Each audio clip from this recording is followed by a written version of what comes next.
अस्सलाम वालेकुम। कैसे हैं जनाब आप? जैसा कि आज आप देख रहे हैं कि हम आपके साथ डिस्कस करने जा रहे हैं हीट ट्रांसफ़र। हीट ट्रांसफ़र क्या होती है बेसिकली? तो उस हीट ट्रांसफ़र से पहले डिस्कस करेंगे कि हीट क्या होती है। हीट क्या होती है जी? Heat total kinetic energy of each molecule, यानी हर मॉलिक्यूल की जो टोटल काइनेटिक एनर्जी होगी उसे हम क्या कहते हैं? हीट कहते हैं। इसके बाद हम डिस्कस करेंगे मॉडर्न और डायनेमिक थ्योरी ऑफ हीट। अब हम मॉडर्न और डायनेमिक थ्योरी ऑफ हीट देखेंगे कि मॉडर्न और डायनेमिक थ्योरी क्या होती है हीट की। मॉडर्न और डायनेमिक थ्योरी ऑफ हीट में हम कहते हैं जी heat is a form of energy. Heat क्या है? एनर्जी की एक फॉर्म है। उसके बाद हम डिस्कस करने जाएंगे मॉडर्न और डायनेमिक थ्योरी में एक एग्जांपल को, जो कि हम डायग्राम के थ्रू हम डिस्क्राइब करेंगे थोड़ा सा। यहाँ पर आपको एक बॉक्स नज़र आ रहा होगा। इस बॉक्स के अंदर हमने एक गैस फिल की है। इस गैस के मॉलिक्यूल ये आपको नज़र आ रहे हैं। यहाँ पर हम उसकी कुछ करैक्टरिस्टिक को डिस्क्राइब करेंगे। यहाँ पर गैस जो हमने ली है, इस गैस के कुछ करैक्टरिस्टिक्स जो हैं वो उनको हमने यहाँ पर मेंशन किया हुआ है। इनको थोड़ा सा डिस्कस करेंगे। जैसा कि आपको नज़र आ रहा होगा, सबसे पहला point, molecules are parallel motion. जो गैस के मॉलिक्यूल हैं वो क्या होंगे? पैरेलल इन मोशन में होंगे।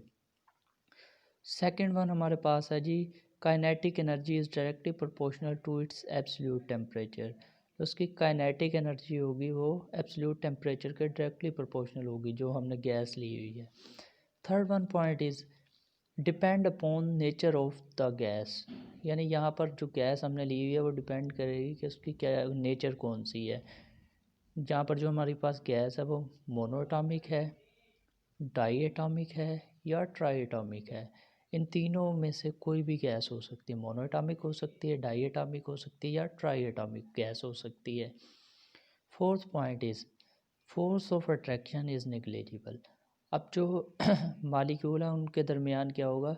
फोर्स ऑफ अट्रैक्शन ना होने के बराबर होगी, नेग्लिजिबल होगी। इसके बाद हमारे पास पॉइंट नंबर 5 आ जाता है। जो हमारा मालिक्यूल है वो तीन तरह के वाइब्रेशंस जनरेट कर सकता है, तीन तरह के मोशंस जनरेट कर सकता है। जैसा कि वाइब्रेटरी मोशन हमारे पास होता है पहले, यानी किसी चीज़ का वाइब्रेट करना शुरू कर देना, इस तरह से थरथराना शुरू कर देना। इसकी सबसे बेहतरीन एग्जांपल आपके इस मोबाइल्स हैं। आप जब अपने मोबाइल को साइलेंट पे लगाते हैं तो साइलेंट पे लगाने के बाद आपको मोबाइल पर अगर कोई कॉल आती है तो वो कॉल की वाइब्रेशन होती है आपके मोबाइल पर। तो ये यह है, इसी तरह सेम इसी तरह मोबाइल जो हमारा मालिक्यूल होगा वो भी इसी तरह से वाइब्रेट करना शुरू कर देते हैं। Second one is rotatory motion. Rotatory motion यानी रोटेशन से निकला है, यानी किसी चीज़ का रोटेट करना। मालिक्यूल जो है वो रोटेट कर सकता है, या तो वाइब्रेट करेगा या फिर वो रोटेट करना शुरू कर देगा। Third one is translation motion, या फिर वो ट्रांसलेट करेगा। ट्रांसलेट मीन ये मॉलिक्यूल है सपोज दैट, तो यहाँ से जब हम उसमें कोई एनर्जी देंगे तो वो क्या करेगा? ट्रांसलेट करेगा आगे से आगे की तरफ। यहाँ पर ये एक मॉलिक्यूल पड़ा हुआ है तो ये यहाँ से यहाँ एनर्जी ट्रांसफ़र करेगा, यहाँ से यहाँ, यहाँ से यहाँ, यहाँ से यहाँ। तो ये ट्रांसलेट करता जाएगा, यानी आगे से आगे की तरफ मुंतकिल करता जाएगा। तो ये तीन तरह के हमारे पास यहाँ पर मोशंस आ जाते हैं। ठीक है। उसके बाद नंबर 6 आ जाता है। नंबर 6 पे हम कहते हैं जी सम ऑफ ऑल एनर्जीज़, यानी जब हम सम ऑफ ऑल एनर्जीज़ को इकट्ठा करते हैं, गैदर करते हैं, तो हमारे पास काइनेटिक एनर्जी मिलती है हमें। काइनेटिक एनर्जी क्या है? सम ऑफ ऑल एनर्जीज़, यानी तमाम एनर्जीज़ जो है उनको हम जब इकट्ठा करते हैं तो हमारे पास काइनेटिक एनर्जी आ जाती है।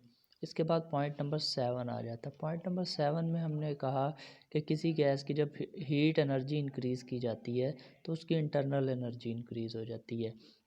इट मीन्स कि जब हम इस सिलेंडर को हीट अप करेंगे तो इसकी इंटरनल एनर्जी में मौजूद गैस की इंटरनल एनर्जी इंक्रीज़ होना शुरू हो जाएगी, जिसकी वजह से मालिक्यूल जो हैं वो दीवारों से टकराना शुरू कर देंगे फास्टली, तेज़ी के साथ जो है इन वॉल्स के साथ टकराना शुरू कर देंगे। जिससे क्या हुआ? उसकी काइनेटिक एनर्जी क्योंकि इंक्रीज़ हो चुकी थी, इंटरनल एनर्जी उसकी इंक्रीज़ हो गई थी, तो इस वजह से उसने जो है फास्टली मूव करना शुरू कर दिया। पहले हमारा मॉलिक्यूल कुछ इस तरह से मूव कर रहा था, इस तरह से इजीली आराम आराम से, लेकिन जब हमने उसको हीट एनर्जी दी तो वो थोड़ा तेज़ हो गया। अब कुछ इस तरह से मूव करना शुरू कर दिया उसने, इस तरह से, इस तरह से, इस तरह से, जल्दी जल्दी जल्दी जल्दी, फास्टली, ऐसे जल्दी से मूव कर रहा है वो अब, क्योंकि हम उसे हीट एनर्जी प्रोवाइड कर रहे हैं, इसलिए उसकी इंटरनल एनर्जी इंक्रीज़ हो चुकी है। इसके बाद पॉइंट नंबर 8 आ जाता है। जब हम उसकी इंटरनल एनर्जी को इंक्रीज़ करते हैं तो काइनेटिक प्लस पोटेंशियल एनर्जी भी इंक्रीज़ हो जाती है। यहाँ पर हमारे पास काइनेटिक प्लस पोटेंशियल एनर्जी भी इंक्रीज़ हो जाती है हमारे पास, जब हम उसकी इंटरनल एनर्जी को इंक्रीज़ करते हैं। ये हमने डिस्कस किया था हीट को पहले, फिर मॉडर्न और डायनेमिक थ्योरी को डिस्कस किया। मॉडर्न और डायनेमिक थ्योरी के बाद हमारे पास एक एग्जांपल मौजूद थी मॉडर्न और डायनेमिक थ्योरी की। उसको हमने एज ए एग्जांपल के तौर पर हमने समझाया कि किस तरह से हम एक बॉक्स के अंदर गैस को फिल करते हैं, उसके बाद उसकी करेक्टरिस्टिक को किस तरह से हम मेजर करते हैं। उन करेक्टरिस्टिक्स को हमने थोड़ा सा डिस्कस किया। करेक्टरिस्टिक को डिस्कस करने के बाद अब हम डिस्कस करेंगे थर्मोडायनेमिक्स क्या होती है। तो थर्मोडायनेमिक्स में हम डिस्कस करेंगे it describe state and change in state of physical system, it means liquid phase two gas phase.